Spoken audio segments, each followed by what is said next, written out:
വൈകുന്നേരം വിശന്ന് പണ്ടാരടങ്ങിയപ്പോഴാണ് കേട്ടോ വീട്ടിൽ ചിക്കൻ ഉള്ളത് ഓർമ്മ വന്നത്. രാവിലെ തന്നെ ചിക്കൻ എല്ലാം സെറ്റാക്കി വെച്ചിട്ടുണ്ടായിരുന്നേ. വൈകുന്നേരം ആയപ്പോൾ അതെല്ലാം എടുത്ത് പൊരിച്ചു. ചിക്കൻ്റെ ഒപ്പം കഴിക്കാൻ വേണ്ടിയിട്ട് വാഴയ്ക്കപ്പം ഉണ്ടാക്കാമെന്ന് വിചാരിച്ചു. അങ്ങനെ ഒരു ഏത്തപ്പഴം ഉണ്ടായിരുന്നു. പിന്നെ വേണ്ടുന്ന മാവും കാര്യങ്ങളെല്ലാം കുഞ്ഞാറ്റ സെറ്റാക്കിയിട്ടുണ്ട് കേട്ടോ. പഴം ഞാനാണ് നീളത്തിൽ അരിഞ്ഞു കൊടുത്തത്. ഒരു ക്രിസ്പി ഫ്രൈഡ് ചിക്കൻ ആണ് ഉണ്ടാക്കിയത്.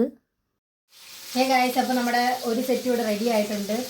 നമ്മൾ വീട്ടിൽ സാധാരണ പൊരിക്കുന്നതിനെ കാട്ടിയിട്ടും വെറൈറ്റിയിലാണ് പൊരിച്ചത്. കാരണം മൈദയിലൊക്കെ മുക്കിയാണ് പൊരിച്ചത്. അപ്പം കഴിച്ചു നോക്കാം. നല്ല ടേസ്റ്റ് ഉണ്ട്. കടന്നത് അങ്ങനെയാണത്.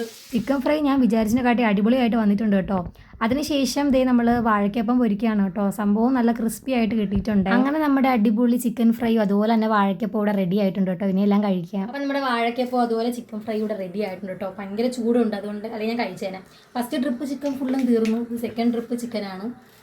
നല്ല വെറൈറ്റി ആയിട്ട് ഉണ്ടാക്കിക്കൊണ്ടാണെന്ന് തോന്നുന്നു. നല്ല ടേസ്റ്റ് ഉണ്ട് കേട്ടോ കഴിക്കാൻ. അടിപൊളി കടിയിൽ നിന്നാണ് ടേസ്റ്റ്.